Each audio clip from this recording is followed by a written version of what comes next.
સુરતમાં કાપડ વેપારીએ આપઘાત કરી લીધો હતો. કાપડ વેપારી પાસેથી ગ્રે કાપડનો માલ ખરીદી બિલ ક્લિયર કરી દેવા માટે દબાણ કરી પેમેન્ટ નહીં આપી ધમકીઓ આપતા વેપારીએ આપઘાત કરી લીધો હતો. આ સમગ્ર મામલે સલાબતપુરા પોલીસ મથકમાં 4 આરોપીઓ સામે ગુનો નોંધવામાં આવ્યો હતો, જેમાં પોલીસે 4 પૈકી 2 આરોપીઓની ધરપકડ કરી છે. પોલીસે સુસાઇડ નોટ પણ કબજે કરી આ મામલે વધુ તપાસ હાથ ધરી છે. માહિતી અનુસાર ગત 23મી ડિસેમ્બરના રોજ કમલભાઈ અગ્રવાલ નામના આધેડે આત્મહત્યા કરી હતી.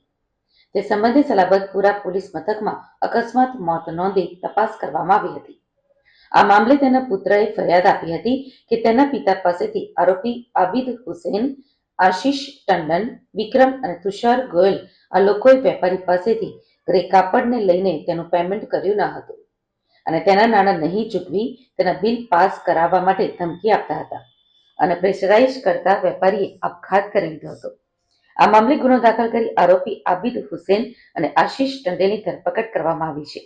કુલ 4 આરોપીઓ છે અને આ મામલે વધુ તપાસ ચાલુ છે અને અન્ય કોઈના નામ ખુલશે તો તેઓની પણ ધરપકડ કરવામાં આવશે.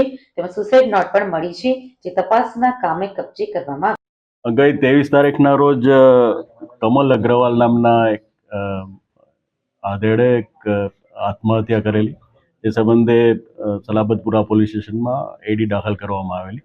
જે સંબંધે એના પુત્ર એ ફરિયાદ આપેલી કે પોતાના જે પિતા છે એના પાસેથી આરોપી આબિદ હુસેન, આશિષ ટંડન, વિક્રમ અને ચોથો છે તુષાર ગોયલ, આ લોકોએ એમની પાસેથી ગ્રે કાપડ લઈ અને એનું પેમેન્ટ નહીં કરેલું અને જે સંબંધે એની પાસેથી વારંવાર ઉઘરાણી જે છે એના બિલ પાસ કરવા માટેની એ લોકોને ધમકી આપતા હતા.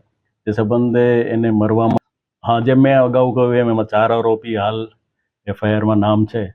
અન્ય કોઈ જો તપાસ ચાલુ છે, અન્ય જો કોઈ આરોપીના નામ ખુલશે તેઓની પણ ધરપકડ કરવામાં આવશે.